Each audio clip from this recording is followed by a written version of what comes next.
The water's not stopping. It's not stopping.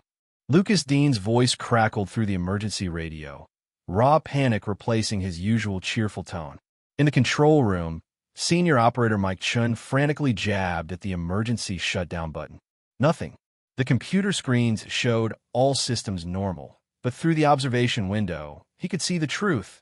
Water was flooding the ride chamber at an impossible rate. "Get me out." "The door won't." Static consumed Lucas's final transmission. What started as a routine after-hours maintenance check on the submarine voyage attraction had become a death trap. Lucas Dean, 24, beloved cast member, Disney enthusiast, the young man who knew every hidden Mickey in the park by heart, was drowning in the very attraction he'd operated for 3 years. In less than 4 minutes, the happiest place on Earth would become the scene of an unthinkable tragedy. A combination of mechanical failure, human error, and corporate negligence would claim the life of someone who had dedicated himself to creating magic for others. This is the story of how Lucas Dean's final moments exposed the dark truth beneath the carefully maintained facade of the world's most famous theme park. Lucas Dean wasn't just a Disney employee, he was a Disney believer. From a moment he first visited Disneyland at age 7, gripping his grandmother's hand as they walked down Main Street, USA, he knew he'd found his calling. While other kids collected baseball cards, Lucas collected Disney pins. While they dreamed of becoming astronauts or athletes, Lucas dreamed of becoming an Imagineer. He didn't just work at Disneyland. His roommate Tyler would later tell investigators. He lived and breathed it. Lucas would come home after a 12-hour shift and watch documentaries about Walt Disney. He knew every piece of trivia, every story, every legend. After graduating from Cal State Fullerton with a degree in mechanical engineering, Lucas could have pursued lucrative opportunities in aerospace or tech. Instead, he applied for Disneyland's college program. He started as a ride operator on the Matterhorn, but his mechanical knowledge and infectious enthusiasm quickly caught management's attention. By 2019, Lucas had been promoted to senior ride operator for the submarine voyage, one of the park's most complex attractions. The ride, originally opened in 1959 and reimagined with a Finding Nemo theme in 2007, required operators who understood both its nostalgic significance and its aging mechanical systems. Lucas threw himself into mastering every aspect of the submarines. He studied the original blueprints, memorized the maintenance schedules, and could identify problems by sound alone. His supervisors called him the submarine whisperer. But Lucas's expertise made him acutely aware of the ride's problems. The 60-year-old attraction was showing its age. Pumps failed regularly. Electrical systems sparked. The submarine vehicles, despite cosmetic updates, ran on essentially the same mechanical systems from 1959. Lucas documented everything, said Maria Gonzalez, a fellow cast member. He had notebooks full of maintenance issues, safety concerns, things that needed fixing. He'd submit reports constantly. Management would thank him, file them away, and nothing would change. The submarine voyage was expensive to maintain and operate. With 8 submarines running on 6.3 million gallons of water, filtered through massive pumps and treatment systems, every day of operation cost thousands. In 2018, there were serious discussions about permanently closing the attraction. Lucas fought passionately against closure. He created presentations showing how the ride could be safely modernized. He volunteered unpaid overtime to help with maintenance. He even started a cast member committee dedicated to preserving classic attractions. His passion impressed executives, but also marked him as a troublemaker. When Lucas reported a serious pump malfunction in January 2023, instead of scheduling immediate repairs, management simply reduced the ride's operating hours. When he documented electrical issues in the underwater showrooms, he was told the problems were within acceptable parameters. They were playing Russian roulette with that ride. Chen later testified. Lucas knew it. We all knew it. But he loved that attraction so much, he convinced himself he could keep it safe through sheer willpower. The irony wasn't lost on anyone who knew him. Lucas Dean, who could have worked anywhere, chose to stay at a job that paid barely above minimum wage because he believed in the Disney magic. He spent his free time studying ride engineering, attending safety seminars, making himself the most qualified person to operate the submarines. On the night of March 15, 2023, Lucas volunteered to stay after hours for a special maintenance check. A new underwater lighting system was being tested, and he wanted to ensure everything was properly integrated with the aging infrastructure. "I'll just do a quick systems check," he told Chen. 20 minutes tops. Want to make sure tomorrow's guests have a perfect experience." Those would be the last words Chen would hear from his friend.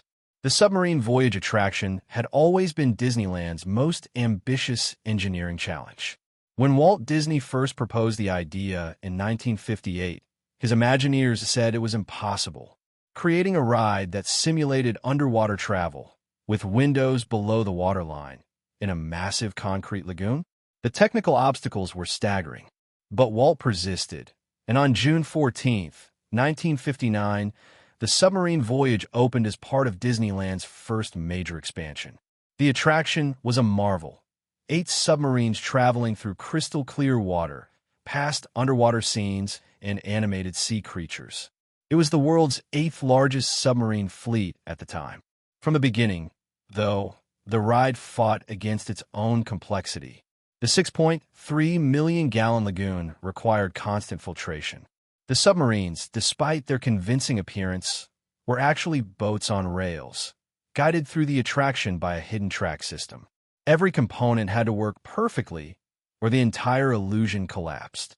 Internal documents obtained after Lucas's death revealed a troubling pattern of deferred maintenance and safety compromises. A 1987 report warned of significant structural degradation in the lagoon's concrete shell. A 1994 inspection found multiple failure points in the emergency drainage system. By 2001, the attraction was hemorrhaging money and scheduled for closure. The Finding Nemo overlay in 2007 gave the ride new life, but didn't address fundamental infrastructure problems. Beneath the cheerful animated projections and bright colors, the same 1959 pump struggled to circulate millions of gallons of water. The same electrical systems, patched and repatched over decades, powered increasingly demanding show elements. It was like putting a Ferrari engine in a Model T chassis, explained Dr. Jennifer Park, a theme park engineering consultant. The ride looked modern, but its bones were dangerously old.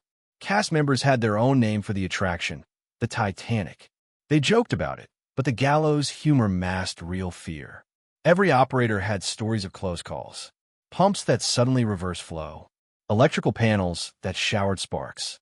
Emergency systems that failed during routine tests.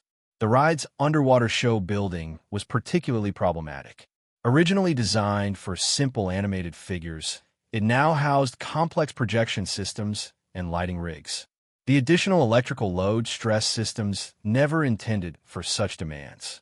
Water intrusion was constant. The building had been submerged for over 60 years, and waterproofing had limits. In 2019, a cast member named Jennifer Wu nearly drowned when a maintenance hatch failed, flooding a service corridor in seconds. She survived only because another employee happened to be nearby and pulled her to safety. The incident was classified as minor equipment malfunction in official reports. Wu received a small settlement and a non-disclosure agreement. Similar incidents accumulated in sealed files. A 2020 electrical fire in the pump room, extinguished before guests noticed. A 2021 structural collapse in an unused section of the show building. A 2022 computer malfunction that sent 2 submarines colliding at slow speed, fortunately, with only minor injuries. Each incident was handled quietly. Repairs were made, patches on patches. Safety reports were filed and forgotten. The attraction generated millions in revenue and remained beloved by guests who had no idea they were riding in a slowly deteriorating system held together by desperate maintenance and cast member vigilance. The park's financial pressures made everything worse. The COVID-19 closure had devastated revenues. When Disneyland reopened, maintenance budgets were slashed. The submarine voyage, already expensive to operate, saw its maintenance allocation cut by 40%. "We were told to make it work," testified Ron Patel, a former maintenance supervisor. Critical repairs were reclassified as routine. Safety inspections were spaced further apart. We were basically told that as long as guests were happy and nothing visible broke, everything was fine. The special lighting installation Lucas was checking that night was part of this pattern. To save money, instead of properly integrating new systems with old infrastructure, contractors have been instructed to use workarounds. New electrical systems were jerry-rigged onto old components. Modern computer controls were forced to communicate with 1959 mechanical systems through improvised interfaces. The installation contractor, Pacific Technical Solutions, had expressed concerns about the integration. Their engineers warned that the old pumping systems couldn't handle the additional electrical load without significant upgrades. They were overruled. The project had to be completed on schedule and under budget. On March 15, 2023, all these accumulated failures, shortcuts, and compromises would converge in a perfect storm. The submarine voyage, Walt Disney's ambitious dream, turned into a corporate nightmare, was about to claim its first life. At 9:47 p.m., Lucas Dean badged into the submarine voyage maintenance area. The park had closed 2 hours earlier, and most cast members were heading home. Lucas was excited about the lighting test. The new system would add spectacular effects to the underwater scenes, creating an even more immersive experience for guests. "Hey, Mike, I'm heading down to Bay 3. Lucas radioed to Chen in the control room. "Want to check the new junction boxes before we run the full system test." "Copy that," Chen responded. "I've got subs 4 and 7 in dry dock. All others are cleared from the lagoon. You're good to go." Lucas descended the metal stairs into the underwater show building. This section, invisible to guests, housed the mechanical magic that made the attraction possible. Massive pumps hummed in the background. The smell of chlorine, mixed with motor oil, filled the air. Overhead, 60 years of pipes, cables, and jury-rigged additions created a mechanical spiderweb. He made his way to Maintenance Bay 3, a small chamber adjacent to the main show tunnel. This is where the new lighting control systems connected to the original infrastructure. Lucas unlocked the watertight door and stepped inside, his flashlight illuminating walls lined with electrical panels spanning 6 decades of technology. At 9:52 p.m., Lucas began his inspection. Everything appeared normal. The new LED controllers blinked steadily. The junction boxes showed proper voltage. He opened his tablet to run through the checklist, methodically verifying each connection. At 9:56 p.m., Chen noticed something odd on his monitors. "Lucas, I'm showing a pressure anomaly in pump station 2. You feeling anything down there?" "Negative," Lucas responded. "Everything's wait. I'm hearing something." What Lucas heard was the sound that haunted every submarine voyage operator's nightmares. The deep, grinding growl of a pump system failing. But this wasn't just one pump. The new electrical systems, overloading the ancient infrastructure, had triggered a cascading failure. At 9:57 p.m., the first pump reversed flow. Instead of circulating water through the attraction, it began forcing water backwards through the system. Emergency protocols should have immediately shut down all pumps. But the computer controlling those protocols was a 2007 edition, interfacing with 1959 mechanical systems through a maze of workarounds and adapters. The signal never reached the pumps. "Mike, something's wrong." Lucas's voice crackled with urgency. "I'm getting water in Bay 3. Chen's fingers flew across his control panel. Every emergency shutdown returned the same message: system normal. Through the observation window, he could see the lagoon's surface beginning to churn unnaturally. In Bay 3, Lucas watched in horror as water began seeping through sealed conduits. The new lighting installation had created unintended pathways, holes drilled for cables becoming channels for the reversing water flow. What started as drops quickly became streams. At 9:58 p.m., Lucas tried to open the maintenance bay door. It wouldn't budge. The electronic lock, sensing the pressure differential, had automatically sealed to prevent flooding of adjacent areas. The manual override, mandated by safety regulations, had been removed during the 2007 renovation to accommodate new equipment. The door's locked. "Mike, Override Bay 3 access now. Chen frantically typed commands. Access denied. System normal. He grabbed the emergency phone to call park security, but Lucas's next transmission stopped him cold. The water's not stopping. It's not stopping. In 60 seconds, Bay 3 had gone from dry to knee-deep in water. The reversed pumps, designed to move millions of gallons, were forcing the contents of the entire lagoon through unintended channels. Every pipe, every conduit, every microscopic crack became a high-pressure water jet. Lucas splashed to the emergency tool cabinet, grabbing a crowbar. He attacked the door with desperate strength, trying to pry open what 60 years of engineering had designed to stay closed. The water reached his waist, then his chest. At 9:59 p.m., the lights in Bay 3 failed. The new electrical systems, never designed for submersion, short-circuited in spectacular fashion. In the darkness, Lucas could only feel the water rising, hear the roar of pumps that wouldn't stop. Chen abandoned his useless control panel and ran. He grabbed an emergency fire axe and sprinted toward the maintenance area. Other cast members, alerted by radio chatter, converged on the scene. Security. Maintenance. Everyone who heard Lucas's desperate calls. At 10:01 p.m., they reached the sealed door to Bay 3. Chen swung the axe with every ounce of strength, but the industrial-grade steel barely dented. Through the door's small window, they could see only darkness and churning water. "Get cutting tools," someone screamed. "Call 911." But everyone present knew the truth. By the time cutting tools arrived, by the time they breached a door designed to withstand massive pressure, it would be far too late. At 10:03 p.m., the pumps finally stopped. The cascading electrical failures had finally reached the main breakers, shutting down the entire system. In the sudden silence, they could hear water sloshing behind the door. No other sound. When emergency responders finally cut through the door at 10:47 p.m., they found Lucas Dean floating face down in 9 feet of water. The young man who had dedicated his life to preserving Disney magic had drowned in a maintenance room, trapped by the very systems he'd fought to repair. The official time of death was listed as 10:03 p.m., but those who were there knew better. Lucas Dean died sometime between his final radio transmission at 9:59 p.m. and the moment the pumps stopped 4 minutes later. For minutes of rising water, darkness, and the terrible knowledge that the attraction he loved had turned against him. The first news reports were carefully vague. Disneyland cast member dies in after-hours accident. No mention of drowning. No mention of the submarine voyage. Certainly no mention of the systematic failures that led to Lucas Dean's death. Within hours of the tragedy, Disneyland's crisis management team had mobilized. Lawyers, public relations specialists, and senior executives worked through the night to control the narrative.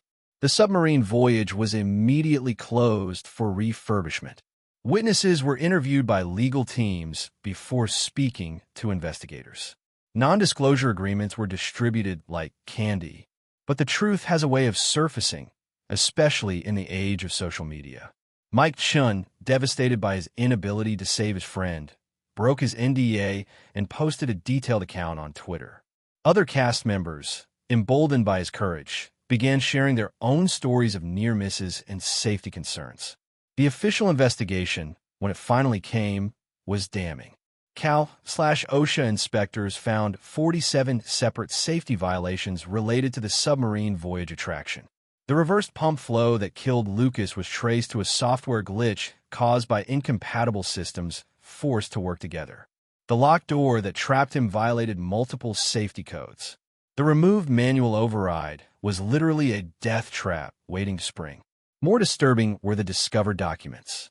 Years of suppressed safety reports. Incident logs altered to downplay severity. A paper trail showing that management knew the attraction was dangerous but chose profits over people. Lucas's parents, David and Sarah Dean, refused Disney's initial settlement offer. They wanted accountability, not money. Their lawsuit exposed decades of deferred maintenance and willful negligence. During depositions, one executive admitted they knew the submarine voyage needed $50 million in repairs, but had allocated only $2 million. The public response was immediate and furious. Hashtags like hashtag Justice for Lucas and hashtag Disney New trended globally. Annual pass holders organized protests. The media, usually sympathetic to Disney, turned critical. For the first time in its history, the happiest place on Earth faced a genuine public relations catastrophe. 6 months after Lucas's death, Disney announced the permanent closure of the submarine voyage. The official statement cited changing guest preferences and made no mention of safety concerns. The lagoon was drained. The submarines sold for scrap. Within a year, the space was converted into a new Marvel-themed area, erasing any physical reminder of the tragedy. But Lucas Dean's legacy couldn't be so easily erased. His death sparked industry-wide changes in theme park safety regulations. The Lucas Dean Act, passed by California legislature, mandated regular third-party safety inspections and criminal penalties for concealing safety violations. Theme parks across the country were forced to address aging infrastructure. Mike Chen left Disney and became a theme park safety advocate. He travels the country speaking about the importance of listening to frontline employees who see dangers firsthand. He carries a photo of Lucas in his wallet, a reminder of the friend he couldn't save. Other cast members formed the Theme Park Workers Safety Alliance, pushing for better working conditions and the right to refuse unsafe work. Their motto, "Magic shouldn't kill," appears on pins worn discreetly by cast members worldwide. Lucas's notebooks, filled with safety observations and repair recommendations, became evidence in multiple lawsuits. His detailed documentation helped other families whose loved ones had been injured in preventable accidents. Even in death, Lucas was protecting people. The financial cost to Disney was staggering. Between lawsuits, repairs to other aging attractions, and lost revenue from negative publicity, estimates put the total near $500 million. The human cost was immeasurable. A young life ended, a family destroyed, and thousands of cast members traumatized by the knowledge that their magical workplace could kill them. Today, where the submarine voyage once stood, children play in a splash pad themed to Marvel's Aquaman. Few visitors know the ground beneath their feet once held 6.3 million gallons of water and claimed the life of someone who loved Disney more than Disney loved him. Lucas's parents established the Lucas Dean Foundation, providing scholarships for aspiring theme park engineers and funding independent safety research. At the foundation's headquarters hangs Lucas's favorite Walt Disney quote, "It's kind of fun to do the impossible." Lucas lived by those words, his mother Sarah said at the foundation's opening. He believed in Disney magic so completely that he thought he could overcome corporate negligence with pure passion. He was wrong. Magic is wonderful, but should never come at the cost of safety. The theme park industry learned a painful lesson from Lucas Dean's death, that no amount of magic can compensate for basic safety failures. That when profit margins matter more than people, tragedy is inevitable. That the young men and women who dedicate their lives to creating joy for others deserve protection in return. Lucas Dean died at 24, drowned in a maintenance room of the attraction he loved most. He was buried in his Disneyland uniform, his name tag reading Lucas, Anaheim, California. His grave marker bears a simple inscription. He believed in magic until magic failed him. The submarine voyage is gone, but in break rooms across Disneyland, cast members still share Lucas's story. A warning, a reminder, a call to never let corporate priorities override human safety. Because in the end, no attraction, no profit margin, no guest satisfaction score is worth a human life. The real magic of theme parks isn't in the attractions or the technology. It's in the people who bring them to life. Lucas Dean understood that. His tragedy ensures others will remember it.